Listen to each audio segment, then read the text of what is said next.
everyone. Good afternoon. Good afternoon. Can we please applaud Sophia?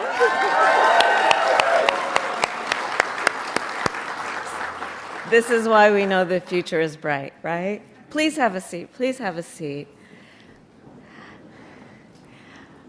Well, I want to thank everyone for your leadership, for your long-standing friendship, and for the work we have yet to do together. Let me say it is so good to be with Secretary Deb Haaland, who has been an incredible leader, as we know, and such a powerful fighter, and a dear friend and colleague to me. So I thank you, Deb, for all that you do. And to all the leaders who are here today, including all the leaders from California who I've worked with over the years on so many important issues, from protecting the rights of Native children to fighting for the safety of Indigenous women to conserving Native land. And I believe, of course, that the bonds between our nations are sacred. They are sacred. And that the federal government has a duty to safeguard and strengthen those bonds. A duty to honor tribal sovereignty, to ensure tribal self-determination, and to uphold our trust and treaty obligations. And I will always fight to build a future of opportunity and dignity for all Native people and all Native communities. As Vice President, I have had the honor to meet and work with thousands of Native leaders, from young leaders at our extraordinary tribal colleges and universities, to advocates fighting to protect Native votes and voting rights, to union workers in Arizona and Native small business owners from across the country. And here's what I know to be true. Native communities are home to some of the most innovative, skilled, and determined people in America. And as we all know well, there is an extraordinary amount of ambition, aspiration, and ability across Indian country. However, what is often lacking is the opportunity to pursue that ambition, aspiration, and ability. For far too long, the federal government has underinvested in Native communities, underinvested in Native entrepreneurs and small businesses, and underinvested in Native hospitals, schools, and infrastructure, which is why, over the past 4 years, we have made it a central priority, and it will remain a central priority to address these historic inequities and to create opportunity in every Native community. Take, for example, our work with Native small business owners. We know that one of the biggest hurdles to Native entrepreneurs is having access to capital. It's one of the biggest challenges. It's not for lack of a good idea, for serious work ethic, for a plan that actually would benefit the community and meet a demand, but it's access to capital. On tribal land and in many rural areas, the nearest bank is sometimes more than 100 miles away, making it more difficult for folks to get the resources and support that they need to start and grow a small business. Which is why I have worked to expand access to capital since I served in the United States Senate, and as Vice President have made sure we invested over $1 billion in Native community banks, banks run by people who live in the community and understand and are in the best position then to understand the needs of the community, the capacity of the community, in a way that in particular other banks may not. And the impact of that approach is profound. As just one example, soon after taking office, I spoke with Anna LeBeau, a member of the Omaha tribe And we had an extensive conversation. I reached out to her, and she understood that basically, as an executive director of a Native community bank in South Dakota, that the entrepreneurs in the community, many of them just were not being recognized by those who could invest in their work and in their growth. We talked, for example, about entrepreneurs in the community who make traditional quilts and the challenges that they often face in securing loans, as big banks often don't fully understand the culture and therefore don't understand the value of the product or service, don't understand the demand, don't understand the need, just don't understand the culture. But community banks do. And today, Native community banks are using the $1 billion that we have given them to support Native entrepreneurs, to create jobs, and to generate economic opportunity across Indian country. In Native communities, we have also addressed inequities in healthcare, which we know is a long-standing issue.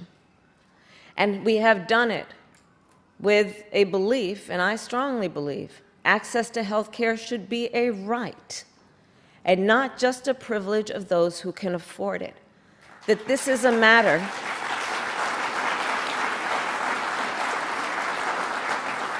and that this is a matter simply about dignity, about allowing people to have a quality of life to which they are entitled, and in particular, to live without needlessly suffering.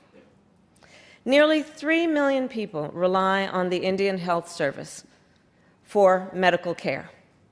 In some communities, IHS hospitals and clinics are the only place that folks receive medical care. But before we took office, if Congress failed to pass a spending bill and the federal government then shut down, the IHS would stop receiving funding immediately.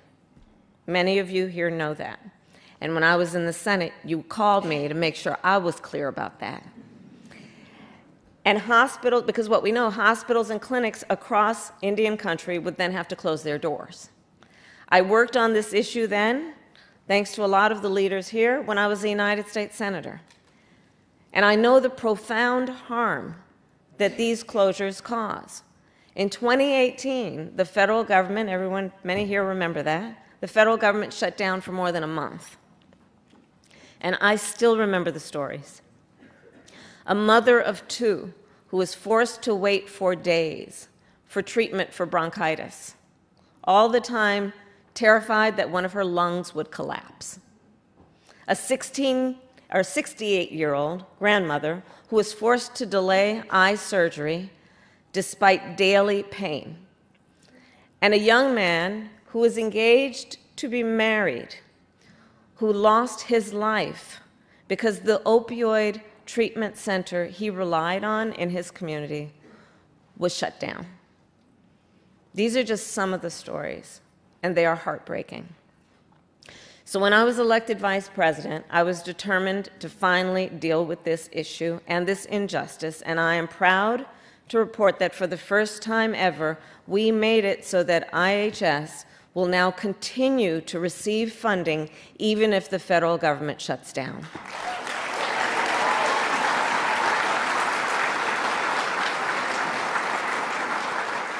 Which, of course, means that no matter what happens, people will continue to get the care that they need and deserve. It's just a matter of dignity and what is right. And to improve health care across Indian country, we have also taken on the issue, and again, there are so many leaders here who have been doing this work, to take on the issue of maternal health. Women in America die at a higher rate in connection with childbirth than women in any other so-called wealthy country in the world. And the latest numbers tell us it was twice as likely. The current numbers are that Native women are 3 times more likely than others to die in connection with childbirth. 3 years ago, this very month, as vice president, I challenged every state in our country to address this crisis. And in particular, I challenged them to extend postpartum coverage under Medicaid from a measly, what they were doing, 2 months to 1 year. I am proud to report that whereas when I issued the challenge, and I was pretty shameless about it, I really challenged them, right? Like I was in their face about it. When I first did it, only 3 states had Medicaid coverage postpartum beyond 2 months. As of today, 46 states offer a full year of postpartum coverage, right? And there are so many leaders in this room that are behind that work, and I thank you. So, and by the way, those stats tell us that it includes, of those 46 states, every one of the 10 states with the largest Native populations. And so, of course, the leaders here know what this means. It means that now there are thousands more Native women who have access to a full year of care, from vaccinations to checkups to postpartum depression screenings. It makes a difference.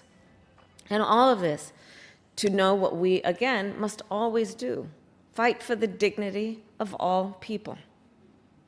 To create a future of opportunity and dignity, we must also make sure every person has the freedom to drink clean water and breathe clean air. Tribal nations and people have served as responsible stewards of our environment and natural resources for millennia. The original leaders. And over the past 4 years, we have then made it a priority to make sure you have the resources to continue your important work of leadership. As just one example, last year I visited the Gila River Indian community in Arizona. And I was, by the way, the first, well, there was never a president to do it. I'm the first vice president to ever do it in history. And at Gila River, Governor Stephen Lewis, is he here? I thought that was you. Hi. Governor, it's good to see you. Thank you. Thank you. Thank you. It's good to see you. And we had such a wonderful visit, and the governor and I toured the site of a new clean water pipeline, and for those who haven't seen it, it's really a sight to see. It's really a sight to see. The project was proposed by Native leaders and created jobs for Native workers, and the project will reduce the impact of drought and provide a new source of water that Native farmers can now use to irrigate their fields. The Gila River Project is just one of the thousands that will be supported and backed up by our investment of nearly $2 billion in Native-led climate projects to help clean up pollution and build reliable, clean energy and adapt to extreme weather, all of which will help protect Native communities for this generation and for 7 generations to come. So I will end with this. A few minutes ago, I had the privilege to meet with a group of extraordinary young Native leaders. Where are you guys? I know you came in here. Stand up, please. Just, you have to stand up. Come on.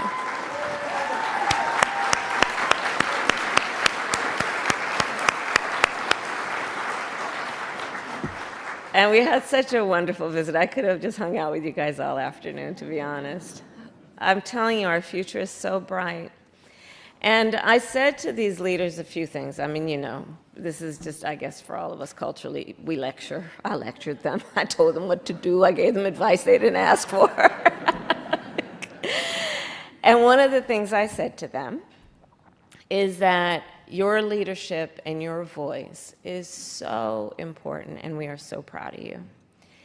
And I said to them something everyone here knows. You know, you may many, many times, you will, many times, be the only one that looks like you in a room.